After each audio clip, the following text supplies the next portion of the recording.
Fala pessoal, que vocês tenham um sábado abençoado. Hoje é dia 20 de setembro, esse é o nosso primeiro editorial do dia. E o circo tá pegando fogo aqui no Brasil, né? Tem muita coisa acontecendo. Tem o Nunes, Ricardo Nunes, prefeito de São Paulo, pendendo para a direita. Tem briga, mas briga pesada entre duas figuras que você conhece muito e que, sabe, tá dando um impacto aí dentro da direita. Enfim, tem gente falando, né, que o Tarcísio de Freitas está escambando ali pro lado da turma da Left People. Tem os Estados Unidos indo contra Cuba, ou seja, olha a quantidade de matéria que tá toda preparadinha aqui para vocês, tá? Detalhe, eu duvido você adivinhar o nome desse carro, né? Esse detalhe aqui eu achei interessante em debater aqui com vocês. Quem adivinhar o nome desse carro, quem acertar o nome desse carro, ganha um jantar romântico com o Lula. Então, que nome desse carro aí, coloca nos comentários, só para descontrair. Eu tinha separado isso aqui e esqueci, tá? Mas vamos para cima, vamos de matéria. Não esquece de se inscrever, curtir, compartilhar. Obrigado pela confiança, pela credibilidade e vamos entender tudo que está acontecendo no Brasilzão, né? Vamos lá. É o seguinte, olha essa matéria aqui. Eu gostei. Essa matéria foi publicada no Pleno News. Nunes, que é o Ricardo Nunes, o prefeito de São Paulo, ele está se alinhando mais à direita. E aí ele rompeu o contrato com a Sustenidos após o caso Charlie Kirk. O que era Sustenido? A Sustenido era uma instituição que cuidava, né, do Teatro Municipal de São Paulo, uma organização, né, não governamental lá, e tinha um contrato com eles. O que aconteceu? O prefeito de São Paulo, Ricardo Nunes, cancelou o contrato da Sustenidos, organização social que administra o Teatro Municipal, após a empresa se negar a demitir um funcionário que justificou a morte do influenciador conservador Charlie Kirk. O caso foi divulgado pela vereadora Sonaira Fernandes, do PL, que celebrou a decisão em suas redes sociais. Posso dar minha opinião sincera? Tem que fazer isso mesmo.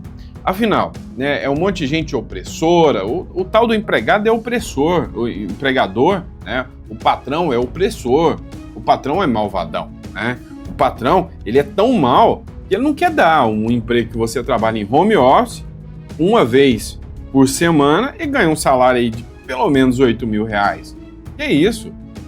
É o que o esquerdista merece. Então, enquanto o esquerdista não achar alguém que vai fazer isso para ele, deixando ele trabalhar um dia de home office e ainda pagar um salário de 8 mil, os caras não tem que estar lá, né, junto com os opressores mesmo, não. Então tá certo, né?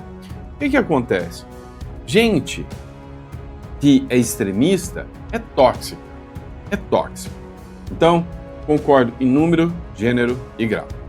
Vamos lá. Quero que você dê uma olhada nessa matéria, nessa publicação aqui, ó. Benefícios para terroristas. Mas como assim?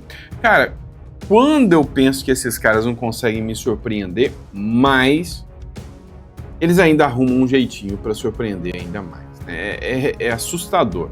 Dá uma olhada nesse vídeo aqui e aí você me dá seu comentário. Como pode um movimento terrorista ter benefícios do governo? Dá só uma olhadinha no vídeo que esse vereador de Recife fez.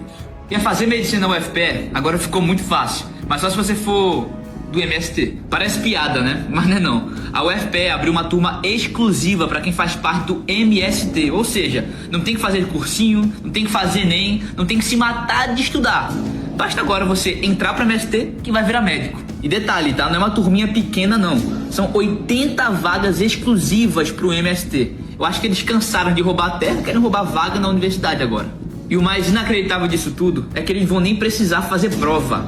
Vai ser uma redação apenas e uma avaliação do histórico escolar. Então, para você, aluno normal, que precisou fazer um ENEM e estudar a vida inteira para entrar na faculdade, eles do MST fazem uma redação, o histórico escolar, e vão fazer medicina. Olha que absurdo, cara.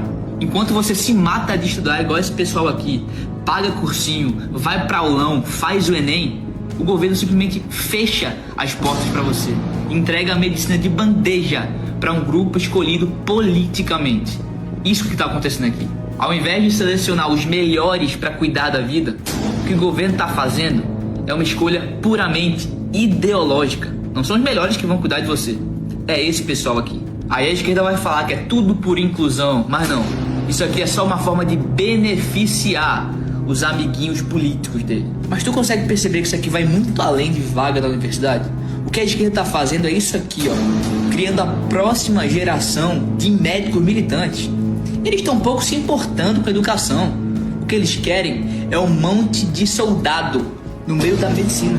É isso que eles estão fazendo. Só isso. E, infelizmente, a universidade está sendo utilizada como palanque político pela esquerda. E vai lembrar, a UFPE é pública.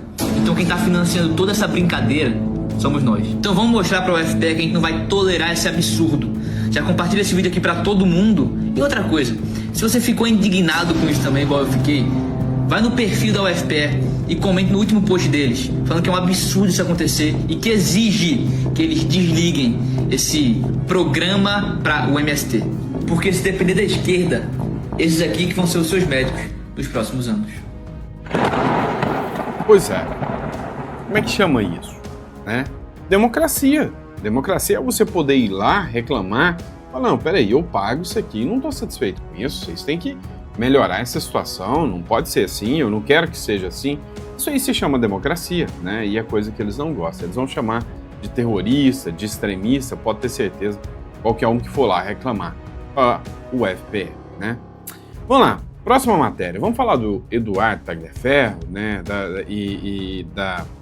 Da Vaza Toga, algumas coisas que foram reveladas aí na internet. Dá uma olhada aqui nessa matéria aqui, tá no Instagram, ó. Jornalistas expõem detalhes de supostas perseguições políticas do STF. Dá uma olhada aqui, tá?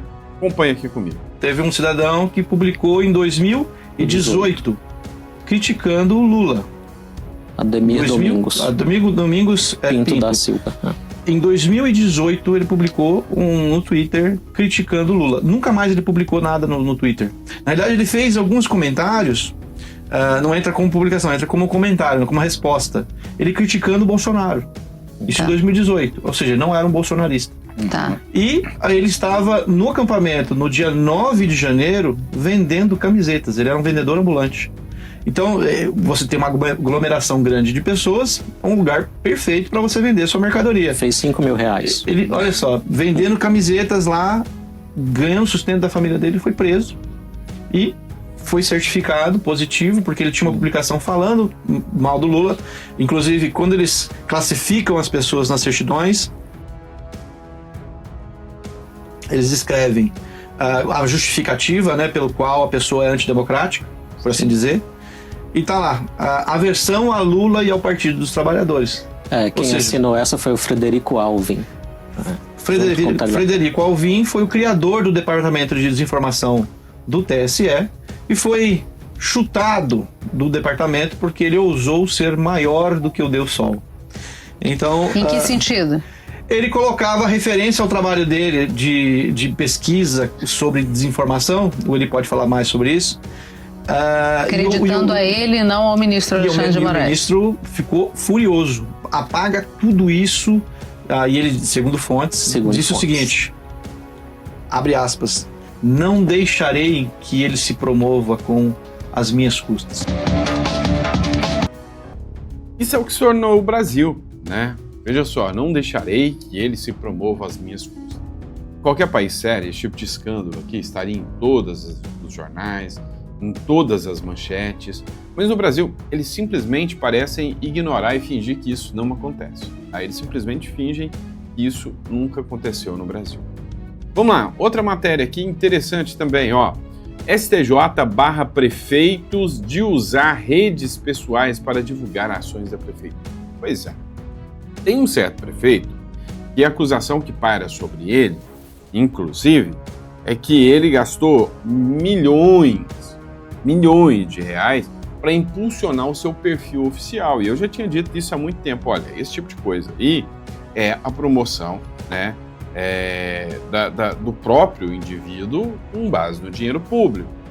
E isso aí, para mim, é uma violação ao princípio da impessoalidade da administração pública, é uma violação de princípios basilares da administração pública E para mim, um cara que faz uma coisa dessa tinha até que ser responsabilizado. E a grande questão aqui é, não é o prefeito Manga que eu tô falando, é o namorado da Tabata, que teve essa acusação de que gastou muita grana só para impulsionar o TikTok dele, né? Mas o prefeito Manga, ele sinceramente, ele faz isso. Ele usa o perfil pessoal e faz, né, fala sobre Sorocaba. Acho errado? Acho errado. Acho que ele é um ótimo prefeito e que tem potencial, caso o Tarcísio se lance presidente, até se tornar um governador do estado? Acho que sim, tá? Mas essa decisão do STF foi endereçada para esse cara aqui, para o prefeito Manga, porque eles sabem que um cara desse aqui, amanhã ou depois, pode ser um nome cotado para a própria presidência da República. O cara ganhou popularidade, isso aí ele pode ser cotado. E aí é óbvio que os caras miram, né, quem começa a crescer. O jogo funciona assim, né? Olha só o que diz a matéria aqui. Em decisão recente, o STJ pontuou que o uso de imagens publicitárias institucionais em perfis privados de gestores é considerado um indicativo de promoção indevida. De acordo com o tribunal, a divulgação de atos, programas, obras e serviços públicos deve possuir um caráter educativo, informativo ou de orientação social, sendo proibida qualquer forma de promoção pessoal de autoridades com o objetivo de preservar a imparcialidade e a integridade da comunicação institucional. A decisão do STF tá certinha, tá? Tá errada não.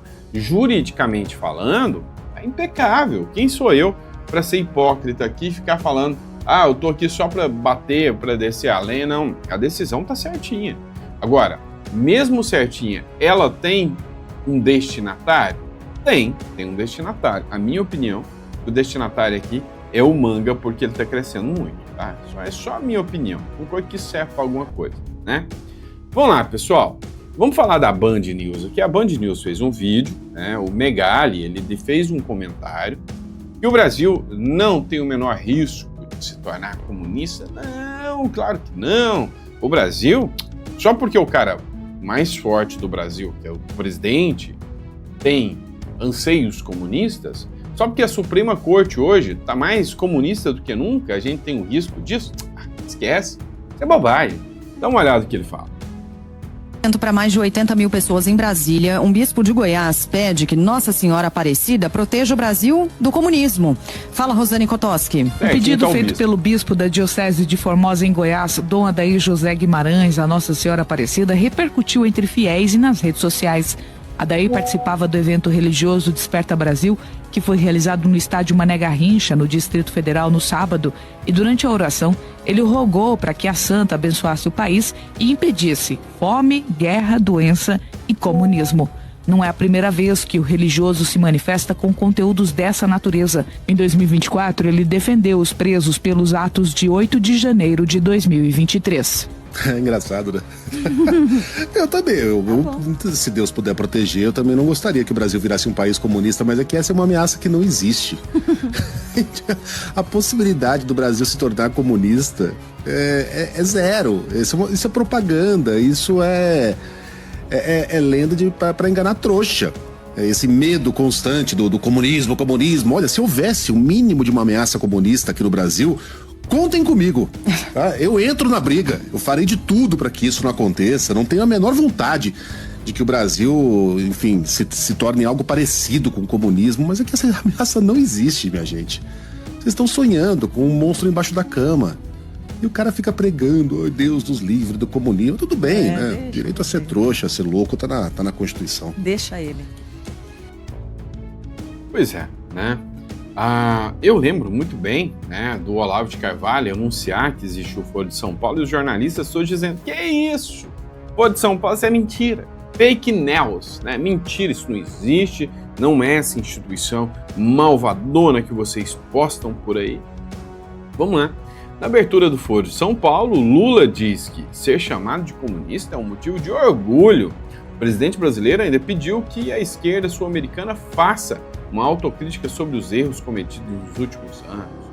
Cara, como é que você fala que não tem risco? Pelo amor de Deus.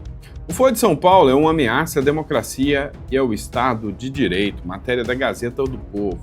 Então, assim, cá entre nós, falar que não existe esse risco, né, que não pode acontecer, não convence, não.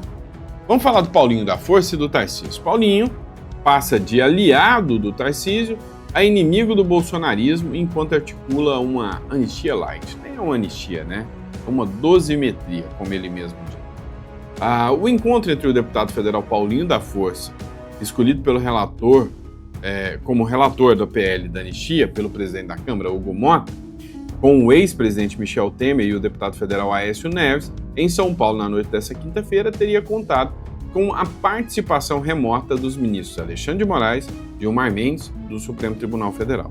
A informação causou revolta no bolsonarismo, com influenciadores e parlamentares divulgando o vídeo nas redes sociais, relembrando investigação da Lava Jato contra os três e postando fotos do sindicalista ao lado dos petistas Lula e Gleisi. Olha, o Paulinho da Força não está fazendo isso aqui para agradar o Lula, não. Está fazendo para agradar o STF, literalmente. É complicado quando você vê uma interferência tão grande, um ativismo tão grande do judiciário no Brasil, né? E aí o grande problema é o seguinte, o cara tem 2 processos correndo contra ele, já foi condenado à prisão e depois com recurso, e aí é só o STF falar, se você escrever um A errado, é 1 ano a mais de cadeia que eu te mando. Se você fizer tudo do jeitinho que tá, a gente esquece seus processos, deixa quieto. O judicialismo de colisão, né, existe aqui no Brasil. Não adianta você falar que não existe, é tapar o sol com a peneira. Né? Altos juristas renomados e sérios criticam o ativismo judicial do Brasil como um verdadeiro câncer, que é um verdadeiro câncer, tá? Então, é um absurdo. Vamos lá, bora de notícia. Vamos falar de Cuba, né? El paísito de Cuba.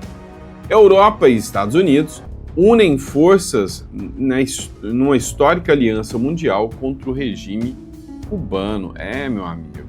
Olha, tem um assunto que eu vi o Daniel Lopes falando, que eu achei muito interessante, que é a da meritocracia, meritocrata, né? O que é o regime meritocrata? Que eu vou até colocar para vocês, tem até uma imagem aqui, dos Estados Unidos, né? Olha só que loucura. O avô do Elon Musk tinha um projeto, e nesse projeto do avô do Elon Musk, ele queria afastar a democracia, que é o povo escolher o próprio povo, né? E colocar o povo lá eleito, né? A democracia que a gente conhece. Vem os caras, compra o voto de todo mundo, fala que isso é democracia, entra um bando de imbecil lá que arrebenta o país inteiro, e aí chama isso de democracia. O avô do Elon Musk, lá em 1930, ele tinha um programa, né, da meritocracia, né, os tecnocratas, né, o tecnocracia, ou seja, eles vinham com o seguinte argumento, peraí, vocês vão continuar confiando nessas pessoas imbecis que estão administrando? Esses caras não têm competência para nada. Não seria muito melhor que fossem escolhidas somente pessoas amplamente técnicas para conduzir o país e dar prosperidade ao país? Então, eles promoveram medidas, né, para tentar ridicularizar ainda mais a democracia, como se precisasse fazer força para isso, né? Não precisa, e apostar na tecnocracia. Seria um conselho de líderes, tipo um reino mesmo, né? Tipo uma monarquia, e esse conselho de líderes ia pegar os melhores do capitalismo, o Bill Gates, vamos pegar o Elon Musk, vamos pegar o Donald Trump, vocês vão governar. E aí isso aqui tinha um projeto que seria um regime que pegaria desde Venezuela, toda a América Central, Cuba, México, Estados Unidos e Canadá. E não matou o Donald Trump. Ao chegar, a primeira coisa que o Donald Trump fez foi falar que quer anexar o Canadá aos Estados Unidos, entrar na briga pelo Canal do Panamá para tocar os chineses de lá de dentro e ameaçar o Maduro, dizendo que vai tocar o Maduro de lá e que já vai usar os 4 bilhões que ele tirou do regime Maduro para reconstruir a Venezuela, né, com alguém, né, amplamente preparado para isso. Então, seria o modelo, né, da tecnocracia. Tá? Cuba já está na mira também. Ó. O mundo livre se une contra a tirania mais antiga da América. Em um evento histórico em Miami, nos últimos dias se consolidou uma frente internacional para asfixiar a ditadura cubana. A conferência Salvar a Cuba, organizada pelo Diretório Democrático Cubano, durante o fim de semana reuniu os congressistas dos Estados Unidos, parlamentares europeus e de Cuba e Venezuela para tirar o regime antidemocrático de Cuba, né? Deixa eu ver se eu encontro aqui. Aqui, ó. Tá? Ó, Technocracy Inc., The Technocrats of America, né? Então, é o tecnocrato, né? Que é o modelo de tecnocracia. Afasta por completo a democracia. Joga a democracia no lixo. Por incrível que pareça, quem começou esse projeto, né, foi o avô do Elon Musk. Olha que doideira, né? Então ele, junto com outras figuras, começaram esse projeto e esse projeto, né, acabou sendo parado. Mas se você observar aqui o mapa, aqui, você vê que nesse mapa de 1940, a data aqui do mapa aqui, né, você vê que desde a Venezuela, toda a América Central, México, Estados Unidos, Canadá e Groenlândia, tudo um único bloco superpotente, né, administrado por tecnocratas e não por burocratas, tá? Ou seja, você tira por completo qualquer possibilidade da democracia, esses tecnocratas se escolheriam entre si assim, e o país seria gerido como se fosse uma grande multinacional, uma grande mega empresa, por um CEO, tipo um Elon Musk da vida, tipo um Bill Gates da vida, entendeu? E aí as pessoas, né, não poderiam estar contra o modelo tecnocrático, porque ela estaria indo contra, e aí você poderia ser despedido, exilado, ou alguma coisa assim. As críticas são muitas, mas isso é uma tirania, uma ditadura, um autoritarismo. E aí, dizem que o modelo já foi implementado e feito o teste com o Bukele. O Bukele foi o primeiro a aplicar o modelo e o modelo deu certo. E aí, se isso é verdade, na sua visão, o que você acha que é mais adequado? Essa democracia que a gente escolhe gente tosca e imbecil? Porque se você for parar para pensar, onde você já parou para pensar que numa democracia do país mais poderoso das Américas, você ia colocar um senhor senil, um idoso que não sabia nem o próprio nome, que perde o rumo dos lugares? E no Brasil não está muito diferente, não. Então, assim, cá entre nós, está sendo cada vez mais ridicularizado e questionado o modelo de democracia atual. E aí, né, é engraçado que o Daniel Lopes, ele fala que o Donald Trump é tipo assim, ele está em ordem do anticristo para colocar um modelo tecnocrata que seria a verdadeira nova ordem mundial, né, e que está todo mundo envolvido. É algo mais ou menos assim. E a sua opinião sobre isso aí? Né? Você acha que o Donald Trump vem como um anticristo aí ou não, né? Minha opinião, eu não vejo como assim, não. Acho que isso aqui é tudo medidas políticas, né? E sei lá. Eu acho, né, que sem ordem as coisas não funcionam, né? Só que também não pode ser a ordem errada. Na minha visão, seria exatamente uma monarquia, né? Essa tecnocracia seria uma espécie de monarquia, mas que não seria definida pelo sangue, seria definida pela capacidade de gestão de cada figura. Então, é um assunto intrigante e interessante, tá? Vamos lá.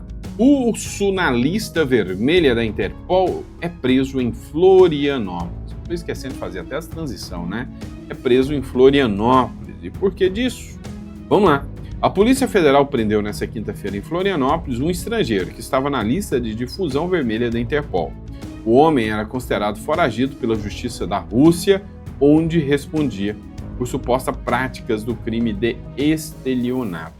Eu já até tinha comentado com vocês, né, eu já tinha falado para vocês acerca dessa situação aqui, né? Os russos estão, invadindo Florianópolis. Florianópolis, Balneário Camboriú, Santa Catarina, diga-se de passagem, é o estado que está tendo um maior êxodo, tá? Ou seja, pela primeira vez na história, tanto São Paulo, Rio de Janeiro, Belo Horizonte e outros grandes estados, né, inclusive capitais, estão perdendo população. povo está querendo ter menos filhos e a maioria está pulando fora de lá, está fugindo dos estados por causa da violência, alto custo de vida, né, poluição, precariedade, né, precariedade em alguns transportes públicos, quando você precisa disso numa cidade gigantesca, né? Então, por exemplo, quando você mora numa cidade menor, tipo, sei lá, Balneário e Camboriú, você consegue se locomover muito mais fácil do que numa capital como São Paulo. Então, tá tendo um êxodo onde a galera tá saindo das cidades grandes, né, das capitais, que antes o êxodo era o inverso, todo mundo ia para lá, agora todo mundo tá saindo de lá. E aí o primeiro estado, sem sombra de dúvidas, na frente, batendo bonito, é Santa Catarina, que está se tornando um player, assim, top, né? Um estado que se você tirar os indicadores, né? Os indicadores totais e deixar o Santa Catarina como um país, ele estaria à frente de muitos países por aí. O segundo é o meu bom e velho Goiás, né? O Goiásão também está atraindo investidores, tá levando gente pra caramba pra lá, tá bombando Goiás, né? Eu tenho orgulho pra caramba de Goiás, considerado o estado mais de direita do Brasil, né? E aí, o grande detalhe tá vindo muita gente, né? Russo, e aí tá abrindo espaço também para verem criminosos, tá abrindo espaço para verem espiões russos, né? Então vocês viram a matéria da Folha de São Paulo, que tá virando, né, um elo, né? Um elo gigantesco aí entre Brasil, os russos que vêm para cá em busca do passaporte que tem espaço em vários países. Segundo a Polícia Federal, o investigado foi localizado no apartamento em que vivia na capital catarinense. A prisão foi realizada após o cumprimento de mandado expedido pelo Supremo Tribunal Federal em atendimento ao pedido de cooperação vindo da Rússia, né? Da Rússia. Vamos lá. Bora encerrar a matéria agora. Vou pôr a vinheta, que eu não tinha posto a vinheta hora nenhuma, né? Bora de vinheta. No próximo bloco agora eu quero falar com vocês sobre o Eduardo Bolsonaro, beleza? Vamos lá. Bora lá, pessoal. Entenda isso aqui. O Eduardo Bolsonaro disse que investigações miram candidatos ao Senado. É o seguinte, o deputado Eduardo Bolsonaro afirmou nesta sexta-feira que investigações da Polícia Federal e inquéritos do Supremo Tribunal Federal teria como alvo nomes favoritos da direita para a disputa no Senado em 2026. O parlamentar, que está nos Estados Unidos desde fevereiro, reclamou de ser investigado em 3 novos inquéritos abertos a pedido da corte só essa semana. Cara, dá uma olhada nisso aqui. Abre aspas. O regime está dedicado a me destruir. Só essa semana, 3 novos inquéritos, disse. E como já previ, sou acompanhado de favoritos para o Senado em 2026. Escreveu citando quem tem investigado: o Flávio Bolsonaro, o Carlos Bolsonaro, o Gustavo Gaia e a deputada Bia Kicis. Todos esses vão ganhar fácil para o Senado, mas todos, a probabilidade de se tornar inelegíveis é gigantesca. Tá? É literalmente gigantesca. Mas aí entra o Eduardo agora falando de anistia. O Eduardo rechaça a dosimetria e ameaça relator com possíveis sanções. Pois é, o Paulinho da Força ganhou uma visibilidade, né, com esse projeto, né? A galera do Centrão e da esquerda está gostando do trabalho do Paulinho da Força, com a anistia. A galera da direita está por aqui com o Paulinho da Força. O Paulinho da Força acabou se tornando uma espécie de inimigo, como eu li aqui para vocês, do bolsonarismo. Mas o Eduardo Bolsonaro falou, olha, você pode até ter ganhado uma visibilidade aí, mas você se lascou. Por quê? Te digo. É o seguinte, você parou para esquecer que tem um Donald Trump, e o Donald Trump pode encarar que você está atrasando a anistia, que você pode, sim, sem sombra de dúvidas, se tornar uma figura apta a ser sancionada pela lei magnífica do Homem-Laranja. E isso é possível de acontecer. Né? Isso é possível de acontecer. E aí veio o Valdemar da Costa Neto para fazer críticas ao Eduardo Bolsonaro. A briga foi feia, teve o dedo na cara, teve voz alterada, teve tudo que teve em uma discussão. Você já viu essa música, né? Pois é, mas teve briga aqui. O Costa Neto disse o seguinte, olha, você vai ajudar a matar seu pai, diz Valdemar da Costa Neto sobre a candidatura do Eduardo Bolsonaro. O PRTB, partido do Pablo Marçal, que ele concorreu à eleição em 2014, você lembra, como prefeito, chamou o Eduardo Bolsonaro e falou: Eduardo, vem cá, bora bater um papo aqui.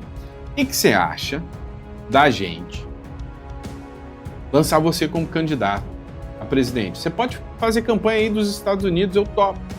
E o Valdemar da Costa Neto ficou pistola, porque ele não pode. Aí, né, o Valdemar da Costa Neto, inclusive, bateu de frente com o Eduardo. Falou: Eduardo, diferente de você, porque o Eduardo criticou ele, diferente de você, eu respeito o seu pai.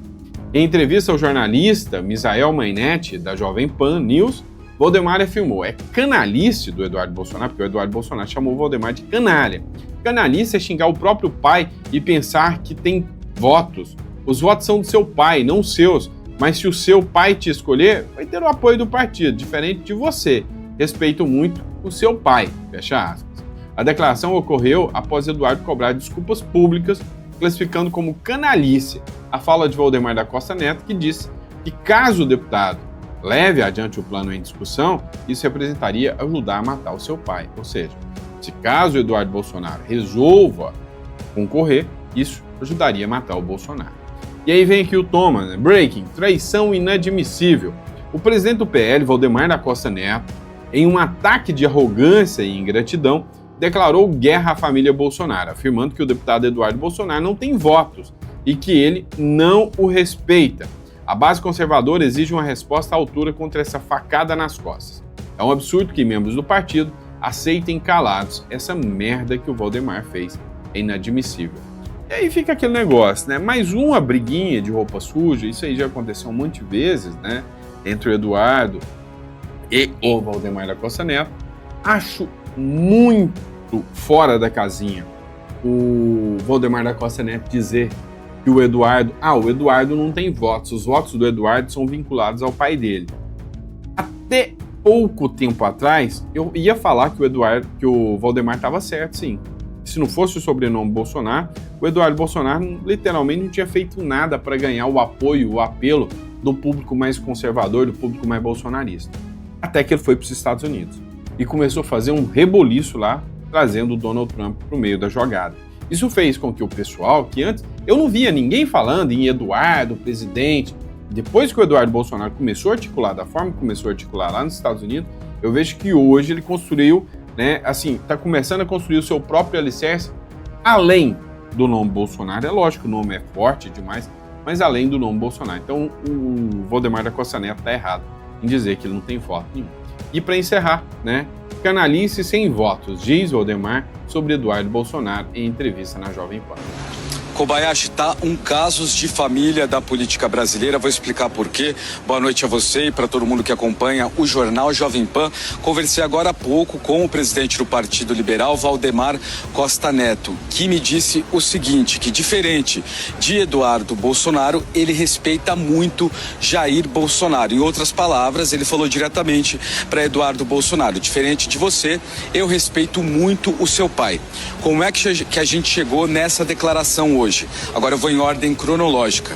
Mais cedo, em entrevista à Folha de São Paulo, Valdemar Costa Neto chamou Jair Bolsonaro de figura imprevisível e disse que ele não sabe quem ele indicaria à presidência. Questionado se ele indicaria outra pessoa a não ser Eduardo Bolsonaro, Valdemar Costa Neto respondeu o seguinte, que não acredito que ele brigue com o pai. Você acha que vai ajudar? Perdão, vou voltar. Ele disse o seguinte, Valdemar Costa Neto, não acredito que ele brigue com o pai. Vai ajudar a matar o pai de vez? Ele falou nesse sentido, figurativo ou não.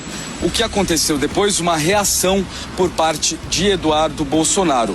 Ao jornal O Globo, ele respondeu, chamou de canalice isso que Valdemar Costa Neto disse. Também falou que aguarda desculpas públicas e que ele deve ter se confundido com as palavras. Pois bem, depois dessa situação, eu questionei Valdemar Costa Neto, né, de ter de Eduardo Bolsonaro ter falado canalice em relação a ele. E aí Valdemar Costa Neto me respondeu o seguinte: canalice é xingar o próprio pai e pensar que tem votos. Os votos são do seu pai, não seus. Mas se o seu pai te escolher, vai ter o apoio do partido. Diferente de você, respeito muito seu pai. Então a gente tem aqui uma declaração direta do presidente, do líder mais alto do PL. Pois é, pessoal. Casos de família mesmo, né? Então, a direita é muito encrenqueira, né? Esse é um problemão, né? Que eu sempre falo para vocês. E aí, pessoal, por fim, né? Quero saber, quem acertou o nome desse carro aí, né? Quem acertou o nome do Opala, né? Quem acertou o nome do Opala vai ganhar um encontro romântico com o Lula, tá? Então, quem colocou Opala aí, porque eu acho que esse carro é Opala, né? Ganhou um encontro com o Lula, certo? E é isso, pessoal, brincadeira à parte. Grande abraço para vocês, fiquem com Deus. Eu vejo vocês já no próximo editorial para a gente bater mais um papo. Abraço.